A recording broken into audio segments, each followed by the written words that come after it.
बिस्मिल्लाहिर्रहमानिर्रहीम। अस्सलाम वालेकुम दोस्तों, मैं हूं आपका अपना दोस्त अवैस स्टडी एडवोकेट। आज हम बात करेंगे फ़िनांस सप्लीमेंट्री बिल 2023 के, जो कल ही इसमें पास हुआ है। इसको आज थोड़ा सा एक्सप्लेन करते हैं, फिर इसको अलग अलग भी एक्सप्लेन करेंगे। तो सिंपल आज मैं इसको पढ़ के आपको बताता हूँ कि कौन कौन से सेक्शन में चेंजिंग की गई है, और कुछ किताबों का रेफरेंस भी साथ इसमें अटैच करेंगे। नंबर 1 हेडिंग्स है, शो टाइटल एंड कमेंसमेंट, यानी कि फाइनेंस का बिल कब हुआ। नंबर 2 में इसमें आता है अमेंडमेंट इन सेल टैक्स एक्ट 1990, यानी कि जो सेल टैक्स एक्ट है उसको 1990 में कौन कौन सी अमेंडमेंट की गई है।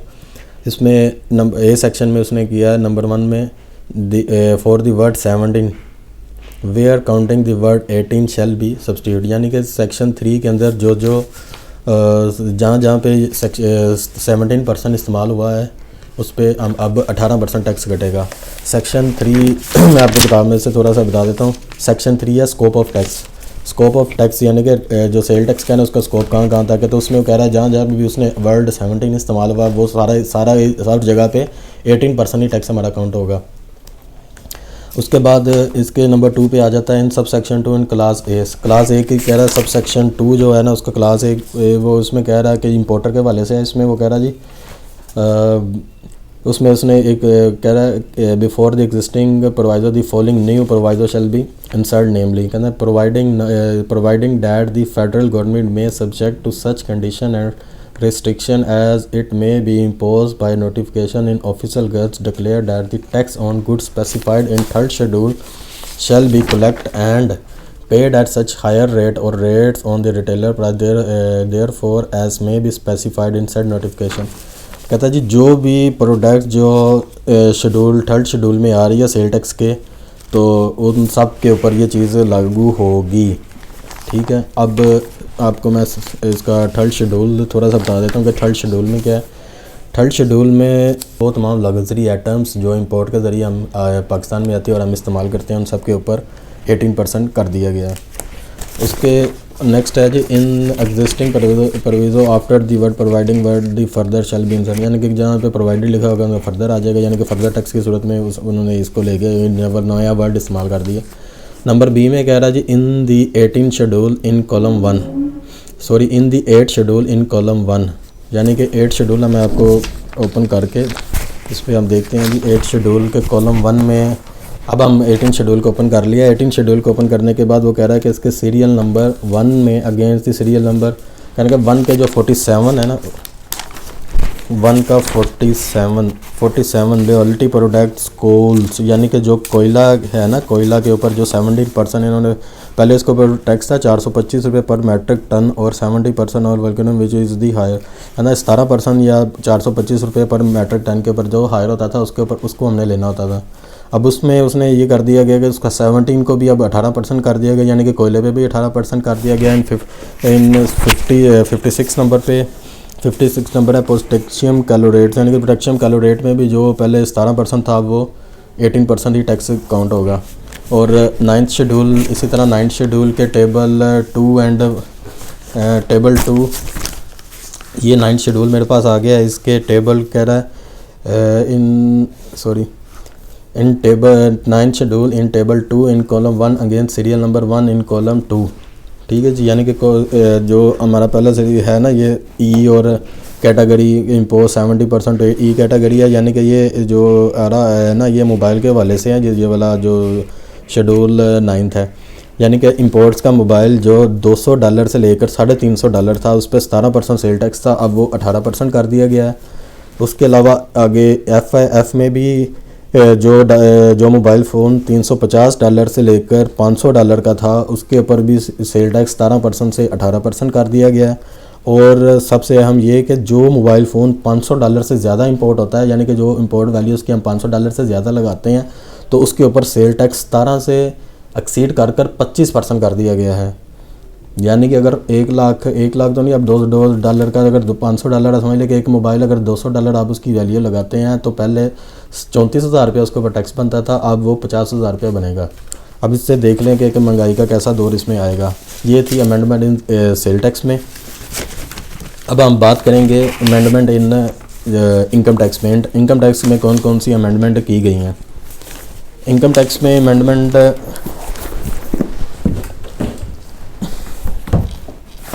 जी, इनकम टैक्स के अमेंडमेंट वो इसके ए में है, ए में जो हमारा इस नंबर 3 की यानी कि 3 नंबर पे है amendment in income tax ordinance. तो उसका ए सेक्शन में आ रहा है अब section 47 after sub section 5 the following new sub section shall be added. कहता है जो सेक्शन 37 है उसके 5 सेक्शन ऑलरेडी हैं, उसके 5 सेक्शन यानी कि सब 5 सब सेक्शंस के बाद एक नया सब सेक्शन वो कह रहा है कि ऐड कर दिया गया है, यानी कि 6 नंबर। अब सेक्शन 37 में आपको थोड़ा सा बता देता हूँ। सेक्शन जो 37 ये इनकम टैक्स का नया पार्ट इसमें शुरू होता है head of income tax capital gains, यानी कि जो भी आप कैपिटल गेंस किसी भी सूरत में कमाते हैं वो सारे इसी हेड के अंदर आते हैं। कैपिटल गेन का मतलब है कि आप किसी प्रॉपर्टीज़ या एसेट्स के ज़रिए या सिक्योरिटीज़ के ज़रिए कोई भी उसके ऊपर प्रॉफिट कमाएंगे वो सारा कैपिटल गेन में आएगा।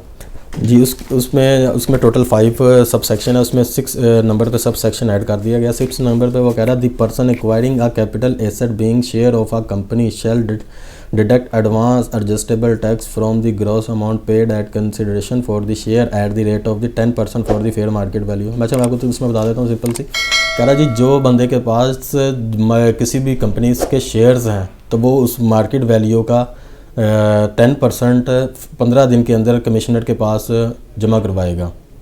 ठीक है। नंबर 7 पे वो कह रहा है जी सेक्शन 68 में आपको बता देता हूँ। सेक्शन 68 होता है इनकम टैक्स का फेयर मार्केट वैल्यू के, यानी कि जो फेयर मार्केट वैल्यू उस हिसाब से। अच्छा, another one section 6 the value of the share for the purpose of section shall be fair market value provide section 4 in the one. जो सेक्शन 101 चाह रहा है market value without deduction of liability, यानी कि जो मार्केट वैल्यू आप लगाएंगे उसके ऊपर आप लाइबिलिटीज को डिडक्ट करने के बाद लगाएंगे वो सिर्फ वो ही होगी, यानी कि जो आपकी फेयर मार्केट वैल्यू है ना आप उसी के ऊपर ही। मिसाल के तौर पे एक बंदा ने 1 लाख रुपए के शेयर लिए, अब उसकी मार्केट वैल्यू अगर 10,000 है तो वो 10,000 रुपये देगा, अगर वो 10 लाख है तो 10 लाख के ऊपर 10% टैक्स जमा करवाएगा। नंबर 8 पे इसमें जो नंबर 8 सब सेक्शन ऐड किया गया उसमें वो कह रहा है द कमिश्नर में on application made the person disposing of the share. अगर इसमें वो कह रहा है कि अगर कोई बंदा कहता है कि मैंने शेयर सेल कर दिए हैं, यानी कि इस एक्ट के पास होने के करीब तो शेयर कर चुका है, तो वो कमिश्नर को रिटर्न एप्लीकेशन देगा कि भाई मैंने ये सेल कर चुका, लिहाजा इसके ऊपर नहीं आएगा। तो उसके ऊपर कमिश्नर उसके ऊपर मसलन उसको अलाउ कर देगा और उसको वेरिफिकेशन करने के बाद उसको उसमें टैक्स में डिडक्शन दे सकता है। अच्छा, इसके नए सब सेक्शन 9 में है दी प्रोवाइड। अगर कोई इसमें सिंपल सा आपको मैं एक्सप्लेन कर रहा हूँ। अगर सेक्शन 161 62 के तहत यानी कि फेलियर वो टैक्स डिडक्शन होता है, तो अगर कोई बंदा टैक्स डिडक्शन फेलियर करता है, 182 है 182 होता है कि अगर कोई अपनी रिटर्न या कोई अपना टैक्स टाइम पे नहीं करता तो उसको पेनल्टी की सूरत में लगा दिया जाता है।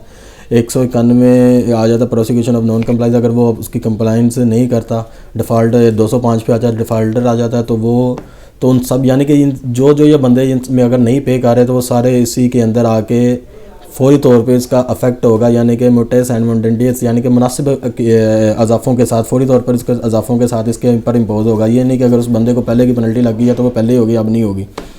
अब इसके नंबर 10 आ जाता the person disposing of the capital asset being share of a company shell furnish the commissioner with 30 days of the transaction of deposit of the prescribe information of document in statement में भी prescribe. कहता है अगर उसने कोई share cell कर दिया, जैसे वो ऊपर आपको बताया कि अगर उसने कर दिया है कमिश्नर को अगर सेल किया था एप्लीकेशन, इसमें वो ये कह रहा है कि उसको एप्लीकेशन वो देगा कमिश्नर को 30 दिन के अंदर कि मैंने ये डॉक्यूमेंट अपने स्टेटमेंट के साथ उसको जमा करवा देगा कि मैंने ये एसेट ऑलरेडी सेल कर चुका हूँ। प्रोवाइडिंग इसमें वो शर्त है कि कह रहा है कि प्रोवाइड कमिश्नर में भी नोटिस कदम परमिशन नोटिस करेगा इन रिटर्न में प्रिस्क्राइब पर्सन को फर्निश इन्फॉर्मेशन लेगा, डॉक्यूमेंट लेगा, स्टेटमेंट लेगा विद इन पीरियड 30 दिन के अंदर, यानी कि 30 दिन के अंदर ये सारा स्पेसिफाइड पीरियड नोटिस करने के साथ वो इसका डिसीजन करेगा। आगे इसका बी सेक्शन आ गया, यानी कि सेक्शन 37 का बी में उसमें कर दिया उसने। In section 37A in subject, यानी कि अब पहले 37 की बात कर रहा है, अब 37A की बात कर रहा है। 37A है capital gain on sale of securities, यानी कि अगर वो कैपिटल गेन उसके ऊपर जो उसको प्रॉफिट आता है उसके हवाले से वो क्या कह रहा है। इन section 70 sub section 1 the provider that further full stop at the end, उसके बाद फर्दर फुल स्टॉप लगा दिया। In column shall be sustain and there for the following new providers में इसने ऐड कर दिया providing further that this section shall not apply to deposit of security made of the security that is registered in stock exchange and which is the settle for the NCCPL। NCCPL का मतलब national clearing company of Pakistan, यानी कि जो ये shares के clearness करती है। And the providing of section 70 shall be apply for such. कहता है अगर वो उसने सेल भी कर दिया तो सेल के ऊपर भी वो टैक्स उसी तरह जो पहले चल रहा है ना, जिस तरह सेक्शन मसलन सेल ऑफ शेयर के ऊपर वो टैक्स देते हैं 15% और नॉन फाइलर का 20%, वो उसी तरह ही लागू होगा। उसके बाद इसने जो सी उसने पार्ट इसमें इनकम टैक्स के ऑर्डिनेंस में सी पार्ट उसने क्या कहते हैं अमेंडमेंट आई है इस सप्लीमेंट्री बिल में, वो 236(c)(a) के हवाले से है।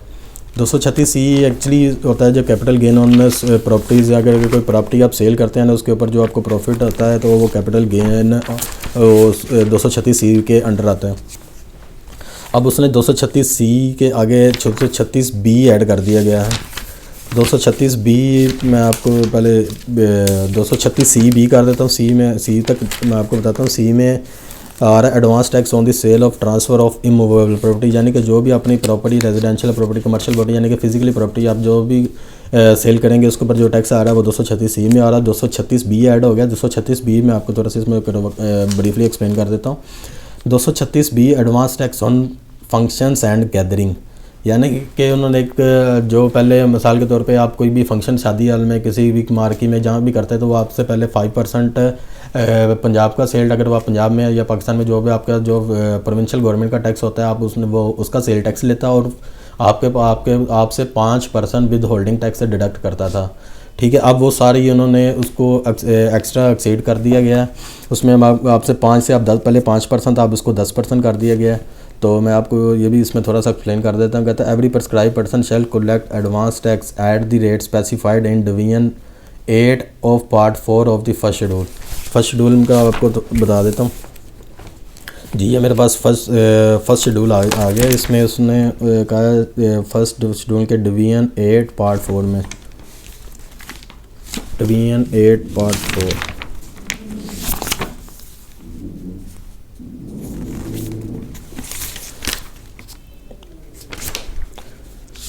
जी। अब इसमें ये है कि 5% इस पे जो पहले था वो 5% अगर वो बड़े बड़े शहर जैसे इस्लामाबाद और मुल्तान, फैसलाबाद यानी कि जो मेन शहर था इसके अंदर वो उसकी गैदरिंग होती है और तो उसके ऊपर 5% of the bill ad valorem और ₹50,000 पर फंक्शन विच इज़ हायर, यानी कि उसको 5% लगेगा या 20,000 रुपया जो उसका लगेगा, जो ज़्यादा होगा वो लगेगा। अब उसने इसको ये कर दिया गया है कि 20,000 को वही रख दिया गया और 5% को अब 10% कर दिया गया है। ठीक है जी। एडवांस टैक्स सेक्शन आगे उसने तारीफ थोड़ी सी इसकी एक्सप्लेनेशन यानी कि कर दी है। फंक्शन का क्या मतलब है? फंक्शन का मतलब कह रहा है including any wedding relating event, seminar, workshop, season, exhibition concern है party of the gathering held by such purpose, किसी भी पर्पज के लिए जो प्रिस्क्राइब पर्सन कौन सा है, इंक्लूडिंग द ओनर, यानी कि वो ओनर उससे कलेक्ट करेगा। ये नहीं कि उस बंदे ने फर्दर अपना करवाना है, जो शादी आलमार की या किसी भी चीज़ का वो जो ओनर है, ये ओनर है प्रिस्क्राइब पर्सन है, प्रिस्क्राइब पर्सन ही कलेक्ट करके देगा। प्रिस्क्राइब पर्सन में से कौन है? Including an owner, lease holder, operator, manager, marriage hall, यानी कि जो भी उसको मैनेज कर रहा है वो सारे उसमें आते हैं, वही उसको कलेक्ट करके जमा करवाएंगे। ठीक है जी। In the first schedule in part 4 after division x the following division shall be added. कह रहा जो 10 के बाद थी ना वो 10A एक ऐड कर दी गई है। उसमें उसने वही 236(b) के वाले से कर दिया गया। वो 5% से उसको 10% पे ले गए हैं। पहले वो 5% होता था, अब इसको 10% कर दिया गया है। ये थी इनकम टैक्स के अमेंडमेंट। अब जो इसमें तीसरी अमेंडमेंट की गई है वो है फेडरल एक्साइज ड्यूटीज़ के हवाले से, यानी कि जो इंपोर्ट्स आती हैं उसके हवाले से कुछ की गई है, ड्यूटीज़ में इजाफा किया गया। उसको भी मैं थोड़ा सा एक्सप्लेन कर देता हूँ। और कह रहा जी इन दिस फर्स्ट शेड्यूल, यानी कि फेडरल एक्साइज ड्यूटी के जो फर्स्ट शेड्यूल है इसके टेबल 1 इन कॉलम 1 में, जो उसका टेबल 1 है उसके कॉलम 1 में जी टेबल ये मेरे पास आ गया फर्स्ट शेड्यूल। इसके टेबल 1 और इसके कॉलम 1 के against the serial number 4, 5 and 6 in column 4 folding the word 13 to word 20, यानी कि अब इसको मैं आपको बता देता हूँ। सेक्शन इसके सीरियल नंबर 4 है एरिटेटेड वाटर। एरिटेटेड वाटर होता है जैसा पानी जिसमें हवा या कोई गैस शामिल की गई, जैसे आपके समझ लें कोक, यानी कि कोई भी ऐसी चीज़, कोल्ड ड्रिंक हो गई, किसी भी चीज़ की सूरत में जैसे जूसेस आते हैं, ये सारी चीज़ें इसमें ऐड हो जाती हैं। नंबर 4 में आ जाता है सिंपल वाटर, जैसा पानी जिसमें कोई गैस शामिल की गई है। नंबर 5 में ऐसा पानी जिसमें गैस के साथ कोई शुगर शामिल की है या कोई फ्लेवर शामिल किया गया है। तो नंबर 6 पे आ जाता है ऐसा वाटर जिसमें 4 चीज़ें ये सारी शामिल की गई हैं। इन सब पे अब 13% से 20% टैक्स कर दिया गया जी। इसके नंबर 2 में इसके आता है again serial number 9। Serial number 9 आता है सिगरेट के हवाले से, यानी कि कोई ऐसा सिगरेट का पैक जो रिटेलर प्राइस पे और उसकी कीमत रिटेल प्राइस जिसकी कीमत 6,600 रुपये से ज़्यादा हो, यानी कि 100 सिगरेट की कीमत 6600 से ज़्यादा हो तो उसके ऊपर टैक्स 600 रुपये से ज़्यादा तो उसकी कीमत तो उसके ऊपर टैक्स 600 से बढ़ाकर 9,000 रुपया कर दिया गया है। और अगर आपके अगर किसी सिगरेट की कीमत 600 रुपये से कम हो 100 सिगरेट की कीमत, तो इसके ऊपर 2200 से बढ़ाकर 5,050 रुपये टैक्स कर दिया गया है। इसी तरह आगे सीरियल नंबर 13 है। सीरियल नंबर 13 है जी पोलेट सीमेंट, यानी कि सीमेंट्स के ऊपर उन्होंने कहा है कि जो पहले 1 रुपया 50 पैसे पर केजी पे टैक्स लगा हुआ था वो 1 रुपये से बढ़ाकर 1 रुपया 50 पैसे से बढ़ाकर 2 रुपया कर दिया गया। इसी तरह आगे सीरियल नंबर 58 जो पहले इन्होंने लास्ट ईयर इसको ख़त्म कर दिया गया था, अब इसको दोबारा उन्होंने उसके ऊपर बहाल कर दिया। अब उसके बाद उसके 59 इसके ऊपर ऐड किया। 59 में वो surgery food juice syrup squash water, यानी कि जो भी वो आगे जो वाटर्स के पहले आई है ना उसके ऊपर भी उन्होंने 10% टैक्स मज़ीद ऐड कर दिया गया है। इसी तरह जो एंड पे अब बी है जो यानी कि table 3 in column 1 against serial number 3 in column 2 and ये मैं आपको थोड़ा सा बता देता हूँ कि इसमें नंबर 3 पे है जी marine insurance for the export, यानी कि कोई भी हम समुद्री जो अपनी इंश्योरेंस पे करते हैं ना जो कंटेनर्स के ऊपर उस पे अब उसके ऊपर। और नंबर 2 पे है जी जो टेली कम्युनिकेशन सर्विसेज है या जो PTCL ये जो चीज़ें जो हमें इंटरनेट ये चीज़ें प्रोवाइड करती हैं ना कोई सॉफ्टवेयर ये सारी चीज़ें इनके ऊपर टैक्स उन्होंने लगा दिया कि कितना लगाया जी for the word 50,000 rupees for the exceeding 20% gross amount, यानी कि उसके ऊपर 15,000 रुपीज़ फॉर द वर्ड 15,000 पहले इसके ऊपर जो टैक्स था उसके ऊपर 15,000 इसने मज़ीद ऐड कर दिया। अब जिस तरह उन्होंने कोई इसकी पॉलिसी होगी उस हिसाब से इन्होंने 50,000 इस पर मज़ीद टैक्स लगा दिए गए। और इसी तरह the express 20% gross amount of the ticket, यानी कि जो बिज़नेस क्लास की टिकट्स हैं उसके ऊपर 50,000 रुपये का इन्होंने विद होल्डिंग टैक्स लगा दिया गया। और यही आज की हमारा एक टॉपिक था जो फिनांस बिल 2023 सप्लीमेंट्री आया है। तो उम्मीद है कि आपको कुछ समझ लगी होगी। बहुत शुक्रिया।